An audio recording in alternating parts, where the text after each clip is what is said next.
So, Derek, the very first Splatoon is now released on Switch 2 with Splatoon Raiders. But Splatoon 3, prior to this, already had a Switch 2 patch bringing the game all the way to native 4K.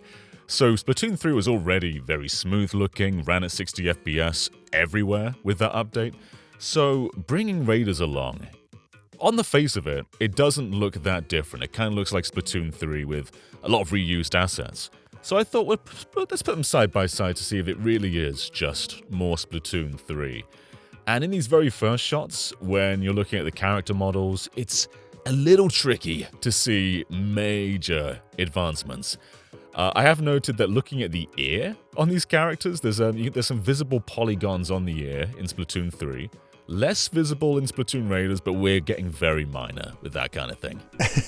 They're still kind of there if you really look, but it's not like bad or anything. It's almost a part of the style and charm. But yeah, looking between these two images, they are. I'm trying to spot any major differences, and it's hard to tell. Like, I think if we could see the hands in this shot, maybe we'd see better difference because the fingers in Splatoon 3 are very polygonal in that shot. Yeah, I mean, if you check the next one, the fingers are a lot more visible, and they're very, very, very similar. I will say one big advancement in Raiders is the animation is a bit more fluid. So if you were to move the camera and bob it left and right, the hair's gonna react with some pretty cool physics. And Splatoon 3 does that to an extent, but not quite the same. And in cutscenes in particular, they're just really well animated in Raiders. So there's some advancements there. But yeah, I think just the general character models, they're all clearly derived from 3. Yeah, it's definitely pulling assets from that, which, I mean, makes sense. Theoretically, Splatoon 4 is in the works, and that might be where most of their efforts are going to go at this point. Yeah, I mean, I think this game kind of feels like that Sonic meme that I want, shorter games with worse graphics made by people paid more to work less. That feels like what Raiders is. It's just kind of delivering that. But there are differences, and I found this shot interesting with the sky. I looked up at the sky and I thought, do Splatoon skies usually look that good? And no, they don't. So they've got some pretty cool cloud technology going on there. No.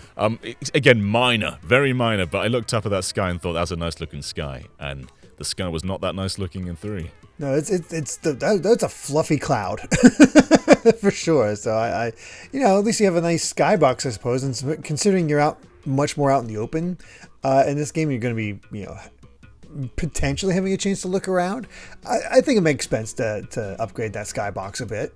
And then we get a better look at the idols, and these scenes are not one-to-one. The Splatoon 3 one obviously has very curated lighting, because this is the announcement page. Whereas the Raiders one, you're literally out in the open. But even in that sense, I think the lighting still looks a lot more natural in Raiders. But again, they're clearly very similar models, and there's not a whole lot of changes here. And I will say as well, even the planks in Splatoon Raiders, there's some shots in the cutscenes where they get very close to those planks, and you can see that they aren't the best textures in the world.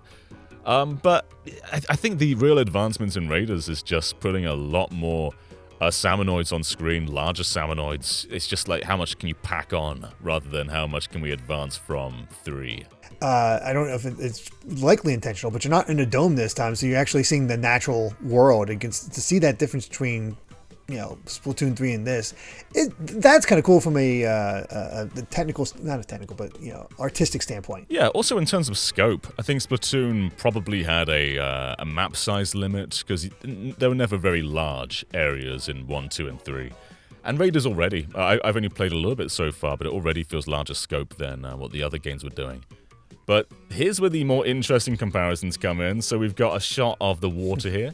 Clearly different water. There's much better reflection in Raiders, but we get more of a gameplay difference when it comes to the ink in just a moment. So we'll start off here just peering at the sea. We'll pan around, start walking around a little bit. And in a moment, we're going to start shooting some ink. And it's interesting how the impact of the ink is different in Raiders. And you can see how not only is there impact in the splashes around your character model, but the splashes in general are a lot more pronounced in Raiders than they are in 3. Like 3's got some, I feel like predetermined splashes, but these ones feel a lot more dynamic. Yeah, I'm noticing, really looking closely, there's some dynamic ripples going on. Where more of the ink around your character, around where each shot lands, definitely flows out a lot more naturally rather than sort of the more canned animations. And even just watching your character swim through it, seeing the ink react so much more is honestly quite impressive. I watched a friend play a little bit of it last night, and the ink did stand out to me immediately. Yeah. It's nice in 3 that you can kind of draw in the ink and leave a trail there. That was a nice thing that 3 had and the other games didn't really. But in this one, yeah, you can see the ink sort of sloshing around as you go through it. There's some really nice effects in there. And I wonder if part of this is because it's not a competitive game, and so like you can make the ink a bit less stealthy.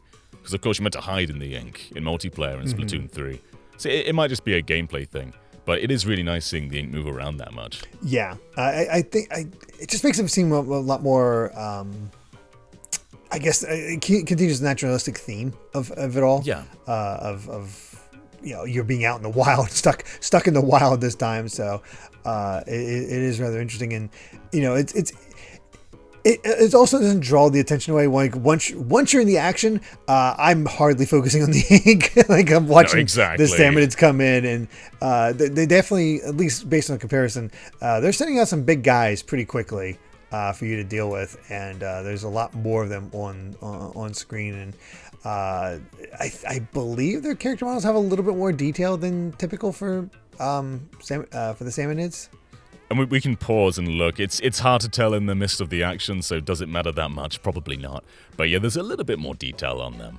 And like you were saying, this is like the first level in the game, and they're already giving you like a group of larger ones, whereas in regular Salmon Run, they'd mix them between the smaller and the larger ones. Partially for difficulty and pacing, but also because of what Switch 1 could have rendered. And this is the first level, so as you get on and on and on and it ramps up, you're going to get a lot more chaos. But yeah, all in all, this definitely doesn't feel like it's pushing Switch 2. It just feels like it's bigger regular Splatoon, which is fine. But it's clearly not like the big next generation Splatoon game that people might be hoping for. You've got to see this more as like a Splatoon 3 spin-off, I think. Yeah, I think that's probably the best way to go into it. I think Splatoon fans, I get the sense they're not like too much into the graphics. Like obviously they like to see them a little bit better, but that's the colors and the gameplay are what really draw them in. And then you have the sense of style, and as long as the style is still there, I think people will be just fine. I don't think they're going to be like, this game looks like crap. It doesn't look bad. It doesn't look bad at all. It runs very smoothly, from what you can tell from the comparison, and I think the ink effects is probably the best thing to focus on when it comes to just upping the graphics a little bit, because that's what you're going to see the most. Mm-hmm. It's also an art style that it's hard to picture looking a heck of a lot better. I mean, those Inkling models already look fantastic. How much fidelity do you have to add to bolster that style even more? It's difficult to say. But Splatoon is a franchise that's never really been on more powerful hardware. Like the Wii U and Switch are pretty similar from a technical jump, so we've had a trilogy of very similar looking games. And now suddenly we've got this big hardware jump, and we haven't really evolved that much, but I think that evolution is coming. It's still a nice looking game, even if there isn't really that generational jump to this one, other than the sky. Yeah. The sky and the ink. That's where it all looks best. So just that's half the game. That's half the game, isn't it? It's the floor and the sky. Nothing else really matters. No. That's all the big deal when it comes down to this game. So yeah, it's perfect. It does the job. No, I think this is just fine. It'll be much more interesting to see if the next Splatoon game does have that jump up, because it does feel like, this is our shift from one generation to the next. So here's us getting used to the new hardware. Maybe how do we keep the same visual identity while increasing the fidelity? Because there's a certain cartoonishness that you have to maintain with Splatoon. What do you do to maintain that while making it look better? So it's all about that sort of visual cohesion. Yeah, it is a shame they didn't push for 120 FPS. I think they maybe could have managed it, even if there's like a slight resolution drop or something, but it's still incredibly smooth and runs really well, looks really nice. So I'm pleased. Not mind-blowing, but I'm very pleased with this one. Yeah, I think that's a good place to be, though. So, you know, Yeah. that's just fine for Splatoon. Yeah. Well, anyway, thank you so much for watching, everybody. Let us know what you think about Splatoon Raiders. Do you think it just looks like Splatoon 3? Can you see some big jumps that maybe we didn't point out? Let us know, and we will catch you next time. Bye-bye, everyone.